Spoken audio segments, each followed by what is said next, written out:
નમસ્કાર, આપ જોઈ રહ્યા છો JKC ગુજરાતી. વાત કરીએ તો પરસોત્તમ રૂપાલાની વાણી વિલાસના પડઘા ખેડબ્રહ્મા તાલુકાના રાખીવાડ ગામે ભાજપ માટે પ્રવેશબંધીના બેનરો લાગ્યા હતા. તાજેતરમાં જ ભાજપના નેતા અને રાજકોટના ઉમેદવાર રૂપાલા રાજપૂત સમાજ વિરુદ્ધ ટિપ્પણી કરી હતી, જેના પડઘા ખેડબ્રહ્મા તાલુકાના રાખીવાડ ગામમાં પડ્યા હતા. ખેડબ્રહ્મા તાલુકાના રાખીવાડ ગામમાં ગ્રુપમાં મેસેજ ફરતો થયો છે, જેમાં જણાવ્યું હતું કે રાખીવાડ ક્ષત્રિયોની ભૂમિ છે, જ્યાં મહિલાઓએ જોહર કરી બલિદાન આપેલ છે. ત્યારે રૂપાલાએ રાજા મહારાજા અને ક્ષત્રિય ઉપર જે વાણી વિલાસ કર્યો છે તેનો સમસ્ત રાખીવાડ ગામે વિરોધ કરી પુરુષોત્તમ રૂપાલાની ટિકિટ રદ ના થાય ત્યાં સુધી ભાજપના કોઈ પણ આગેવાન, નેતા કે કાર્યકરો રાખીવાડ ગામમાં પ્રવેશ કરવો નહીં તેવી ચીમકી ઉચ્ચારી છે.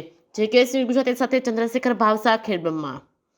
આજે ખેડબ્રહ્મા તાલુકાના રાખીવાડ ગામે જે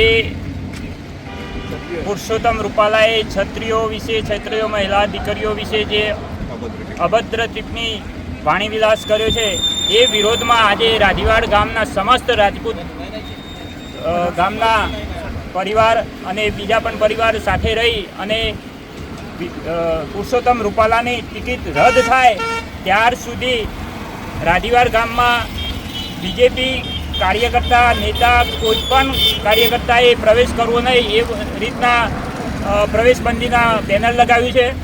અમારી માંગ એટલી જ છે કે કોઈ પણ રીતે પુરુષોત્તમ રૂપાલાની ટિકિટ રદ થવી જોઈએ અને જો રદ નહીં થાય તો આનો અમે ઉગ્ર વિરોધ કરીશું, જેની અમે આ બેનર લગાવી અને છેક ઉપલા લેવલ સુધી આ અમારી નોંધ થાય એ બાબતની અમારે ગ્રામજનોની વિનંતી છે.